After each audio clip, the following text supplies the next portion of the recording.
Good morning, students. At the Euler-Cauchy question, solve using the method of undetermined coefficients. Y triple dash plus 2y dash double dash minus y dash minus 2y equal to e raised to x. July 2021 7 മാർക്കിന്റെ question ആയിട്ട് കേട്ടി ചോദിച്ചത്. അപ്പോൾ ഇവിടെ നമ്മൾ ആദ്യം y കണ്ടുപിടിക്കണമെങ്കിൽ y is equal to yc plus yp എന്നാണ്. ആദ്യം yc കണ്ടുപിടിക്കുക, കോംപ്ലിമെന്ററി ഫംഗ്ഷൻ കണ്ടുപിടിക്കുക to find yc. Actual equation എന്ന് പറയുന്നത് എന്താണ്? ഇവിടെ y triple dash പകരം m cube കൊടുക്കുക, 2 into y double dash വരെ m square കൊടുക്കുക, y dash വരെ m കൊടുക്കുക, y ക്ക് വരെ 1 കൊടുക്കുക, that is equal to 0. ഇനി ഇത് സോൾവ് ചെയ്യുമ്പോൾ ഇവിടെ നമ്മൾ m പുറത്തെടുക്കുമ്പോൾ m square plus 2, ഇവിടെ m പുറത്തെടുക്കുക, m square പുറത്തെടുക്കുമ്പോൾ m plus 2, ഇവിടെ നമുക്ക് m plus 2 is equal to 0 എന്ന് വരും. അപ്പോൾ നമുക്ക് m square minus 1 into m plus 2 is equal to 0 എന്ന് വരും. അപ്പൊ m സ്ക്വയറിന്റെ വാല്യൂ 1 വരും, m ന്റെ വാല്യൂ minus 2 എന്ന് വരും. അപ്പൊ m is equal to plus or minus 1 and m is equal to minus 2. അപ്പൊ m ന്റെ റൂട്ട് ഏതൊക്കെയാണ്? m is equal to minus 1 plus 1 then minus 2. ഇങ്ങനെ 3 റൂട്ടുകൾ കിട്ടും. Therefore roots are real and distinct. Therefore y is equal to yc is equal to c1 e raised to minus x, c2 e raised to x, c3 e raised to minus 2. So നമുക്ക് ഇവിടെ complementary function will be c1 e raised to minus x, c2 e raised to x plus c3 e raised to minus 2x. ഇനി right hand side എന്താണ്? Right hand side e raised to x ആണ്. Right hand side e raised to x ആണെങ്കിൽ നമ്മൾ yp choose ചെയ്യണം. yp choose ചെയ്യുമ്പോൾ choose yp is equal to a into e raised to x. ഇപ്പോൾ right hand side നമ്മൾ e raised to x ആയതുകൊണ്ട് yp നമ്മൾ choose ചെയ്യേണ്ടത് എന്താണ്? a into e raised to x ആണ്. പക്ഷെ ഒരു കാര്യം നിങ്ങൾ ശ്രദ്ധിക്കുക, ഇങ്ങനെ a into e raised to x choose ചെയ്യുമ്പോൾ e raised to x എന്ന ടേം നമ്മുടെ കോംപ്ലിമെന്ററി ഫംഗ്ഷൻ ഉണ്ടോ നോക്കുക. കോംപ്ലിമെന്ററി ഫംഗ്ഷൻ ഉണ്ട്. കോംപ്ലിമെന്ററി ഫംഗ്ഷൻ എന്തുണ്ടോ? c2 into e raised to x എന്നൊരു ടേം ഉണ്ട്. അങ്ങനെ ഉണ്ടെങ്കിൽ നമ്മൾ a into e raised to x എടുക്കാൻ പാടില്ല. അതിന് പകരം നമ്മൾ ചെയ്യേണ്ടത് എങ്ങനെയാണ്? a into x into e raised to x. a into x into e raised to x. അതായത് റൈറ്റ് ഹാൻഡ് സൈഡിൽ ഇപ്പോൾ നമുക്ക് e raised to x ആണ്. Right hand side e raised to x ആണെങ്കിൽ നമ്മുടെ റൂൾ അനുസരിച്ച് മെത്തേഡ് ഡിറ്റർമിനന്റ് കോഎഫിഷ്യന്റ് അനുസരിച്ച് a into e raised to x ആണ് എടുക്കേണ്ടത്. പക്ഷെ a into e raised to x എടുത്താൽ നമുക്ക് അതിന്റെ വാല്യൂ കിട്ടില്ല. കാരണം എന്താണ്? e raised to x എന്നുള്ളത് ഈ yc ഉണ്ട്, കണ്ടോ? e raised to x എന്നുള്ളത്. അങ്ങനെ e raised to x അതിൽ ഉണ്ടെങ്കിൽ നമ്മള് ഈ e raised to x നെ x കൊണ്ട് ഗുണിക്കുക, a into x into e raised to x. പ്രധാനപ്പെട്ട ഒരു പോയിന്റ് ആണ് ഇത്. മോഡിഫിക്കേഷൻ റൂൾ എന്ന് പറയും. Modification rule.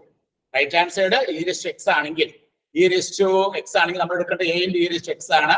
ഇവിടെ a into e raised to x എടുത്താൽ നമുക്ക് വാല്യൂ കിട്ടില്ല, a യുടെ വാല്യൂ കിട്ടില്ല. അത് കിട്ടാത്ത കാരണം എന്താണ്? ഇതിന്റെ complementary ഫംഗ്ഷനിലെ e raised to x ഉണ്ട്.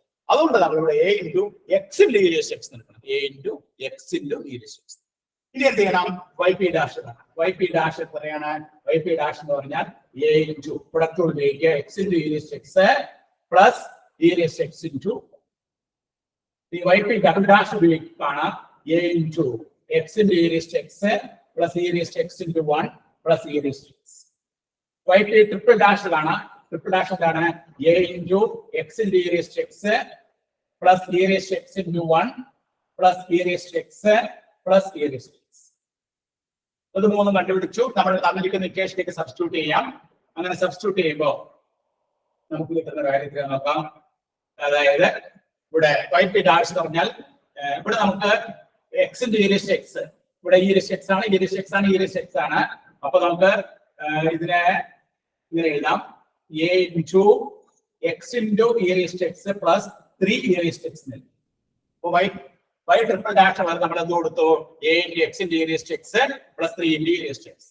ഇനി അടുത്ത plus 2 into y double dash. y double dash വരെ ഇവിടെ x into e raised to x ഈ ഇത് കൂട്ടി കഴിയുമ്പോൾ a into x into e raised to x plus 2 into e raised to x minus y dash. y dash എന്ന് പറഞ്ഞാൽ എന്താണ്? a into x into e raised to x plus e raised to x minus 2y. 2y എന്ന് പറഞ്ഞാൽ എന്താണ്? 2 into a into x into e raised to x is equal to e raised to x. അപ്പൊ left hand സൈഡിലുള്ള y triple dash വരെ ഞാൻ substitute ചെയ്തു. yp triple dash a into x into e raised to x 3 e raised to x. ഇനി plus 2 into y double dash ആണ് substitute ചെയ്ത് yp double dash substitute ചെയ്തു a into x into e raised to x 2 into e raised to x. ഇനി y dash ആണ് substitute ചെയ്തു a into x into e raised to x plus e raised to x minus 2a into x into e raised to x. ഇനി നമ്മൾ compare ചെയ്ത coefficients of e raised to x on both sides. ഈ രണ്ട് വശത്തെ comparing coefficients of e raised to x on both sides. രണ്ട് വശത്തെയും coefficients equate ചെയ്യാം. coefficients equate ചെയ്യുമ്പോൾ നമുക്ക് ഇവിടെ 3a എന്ന് വരും. ഈ ആദ്യത്തെ കേസില് നമുക്ക് e raised to x ന്റെ കോഎഫിഷ്യന്റ് കമ്പയർ ചെയ്താൽ മതി. അപ്പോ 3a എന്ന് വരും. ആദ്യത്തെ കേസിൽ 3a വരും. രണ്ടാമത്തെ കേസില് ഇവിടെ നമുക്ക് 2a into 2. അപ്പോ ഇതിന്റെ 4a എന്ന് വരും. 4. ഇനി ഇതിലേക്ക് വരുമ്പോൾ നമുക്ക് ഇവിടെ വരുമ്പോ -a എന്ന് വരും. ഇതിലില്ല. That is equal to 1 വരും.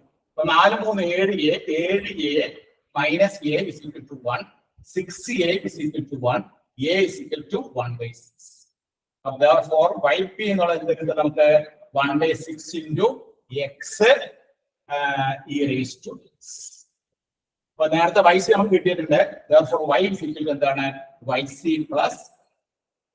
അങ്ങനെയാണ് നമുക്ക് ഇതിന്റെ ഫൈനൽ ആൻസർ കിട്ടും. ഇവിടെ a എന്ന് പറഞ്ഞാൽ 1/6 ആണ്. അപ്പൊ ഈ ഒരു പ്രോബ്ലത്തില് നിങ്ങൾ ശ്രദ്ധിക്കേണ്ട പ്രധാനപ്പെട്ട ഒരു പോയിന്റ് എന്താണ്? ഇവിടെ right answer e raised to x ആണ്. Right answer e raised to x ആണെങ്കിൽ നമ്മൾ yp a into e raised to x എന്ന് ചൂസ് ചെയ്താൽ തെറ്റിപ്പോകും. നമുക്ക് വാല്യൂ കിട്ടില്ല, എയുടെ വാല്യൂ കിട്ടില്ല. കാരണം എന്താണ്? നമ്മുടെ കോംപ്ലിമെന്ററി ഫംഗ്ഷനില് ycയില് e raised to x എന്നൊരു ടൈം എടുപ്പുണ്ട്. അതുകൊണ്ട് നമ്മൾ a into x into e raised to x അങ്ങനെ വേണം നമുക്ക് ഈ പ്രോബ്ലം ചെയ്യാൻ. ഇത് ജൂലൈ 2021 7 മാർക്കിന്റെ ക്വസ്റ്റ്യൻ ആയിട്ട് കേട്ടി ചോദിച്ചതാണ്. അപ്പൊ എല്ലാവരും നോട്ട് ചെയ്തെടുത്തോളൂ കേട്ടോ.